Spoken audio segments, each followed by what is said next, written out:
یہ شان صرف، پھر مجھے کہہ لینے دو کمر اچھا ہے فلک پہ نہ ہلال اچھا ہے، تیری نظر گر بینا ہو تو دونوں سے بلال اچھا ہے۔ آپ سمجھے اس بات کو؟ کوئی مقصد تو ہے نا میرے بھائی۔ صحیح بخاری میں موجود ہے حضرت بلال مقصد بنا لیا تھا حضور کے دروازے کی نوکری کرنا۔ میں آپ سے عرض کروں، اگر کوئی مقصد نہیں نہ بناؤ گے تو زندگی بے چین بے قرار گزرے گی۔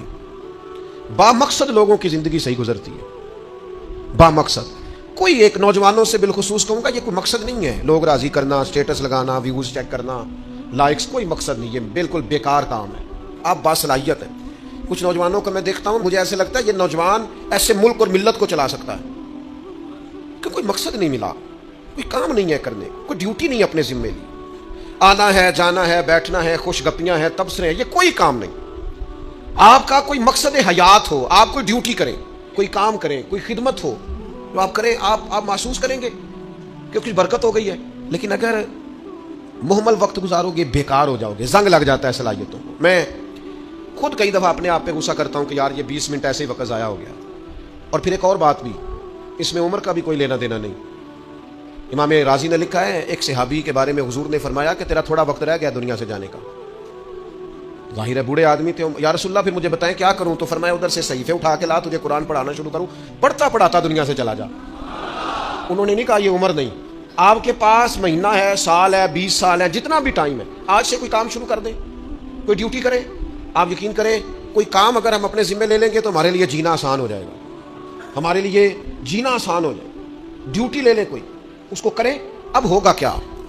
جب آپ اس مقصد کے لیے نکلیں گے نا تو پھر مشکلات بھی آئیں گی، پھر حالات ہمیشہ ایک جیسے نہیں رہتے، تو اللہ آزمائے گا بھی اس رستے میں۔ وَلَنَبْلُوَنَّكُمْ بِشَيْءٍ مِّنَ الْخَوْفِ وَالْجُوعِ وَنَقْصٍ مِّنَ الْأَمْوَالِ وَالْأَنفُسِ وَالثَّمَرَاتِ وَبَشِّرِ الصَّابِرِينَ۔ پھر انسان کو آزمایا بھی جائے گا، اب مشکلات بھی آئیں گی۔ تو یہ مشکلات زندگی کا حسن ہے۔ آپ جب کسی مقصد کے تحت میدان میں نکلیں گے پھر آپ کو باتیں بھی سننی پڑیں گی۔ آپ بالکل صحیح سے جا رہے ہیں، لوگ تانے بھی دیں گے، لوگ کہیں گے بھی، تو بھائی اس کا مزہ آئے گا۔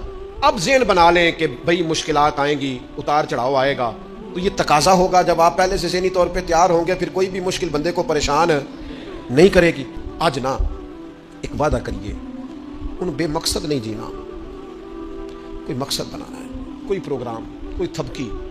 ہمارے ایک بزرگ تھے، وہ فرمایا کرتے تھے میں نے زندگی میں مقصد بنایا، میں نے مایوس لوگوں کے حوصلے بڑھانے، دکھیوں کو کہنا ہے کچھ بھی نہیں ہونے لگا، کرم ہو جائے گا۔ کچھ ارادے نہ کر لیں، کچھ پروگرام نہ بنا لیں، کچھ خیال نہ کر لیں، آج سے کوئی مقصد حیات بنائیں، اس پہ ڈٹ جائیں۔ اور مقصد کون سے بنانے ہیں؟ جن کا قرآن پاک ٹھیک نہیں آج نیت کریں انشاءاللہ ٹھیک کرنا، جن کو آتا ہے آگے بڑھانا ہے انشاءاللہ۔ جن لوگوں کو اللہ تبارک و تعالیٰ نے رزق دیا ہے وہ غریبوں کی مدد کریں گے انشاءاللہ۔ جو محنت نہیں کرتے، والدین پریشان ہیں، وہ آج ارادہ کریں مالک ہم ارادہ کرتے ہیں تو مددگار ہم محنت کریں گے انشاءاللہ۔ جن کے رزق میں کہیں کوئی ملاوٹ ہے، وہ سمجھتے ہیں کہ یار یہ میں پوری دیانتداری سے نہیں لے رہا، وہ آج ارادہ کریں کہ اللہ میں ملاوٹ دور کروں گا، وہ ہم سے نہیں اپنے آپ سے اللہ سے، اور میں بالکل جائز لیا کروں گا۔ آج سے پکے ارادے، پکی نیتیں اور مضبوط پروگرام۔ جنہوں نے جان بوجھ کے نمازیں عبادتیں ترک کی ہیں وہ آج ارادے کریں کہ بس بھائی آج کے بعد انشاءاللہ۔ آپ ارادہ تو کریں، آپ پروگرام تو بنائیں، وہ تو کریم ہی بڑا ہے۔ صحیح مسلم میں حدیث ہے، حضور فرماتے ہیں جو بندہ اللہ کی طرف ایک بالشت آتا ہے نا، ایک گٹ، اللہ اس کی طرف پورا ہاتھ آتا ہے۔ اور فرمایا جو مالک کی طرف چل کے جاتا ہے اللہ کی رحمت اس کی طرف دوڑ کے جاتی ہے۔ آپ ارادہ تو کریں، دیکھیں تو صحیح، میری طلب بھی تو تیرے کرم کا صدقہ ہے۔ یہ پاؤں اٹھتے نہیں بلکہ یہ اٹھائے گا۔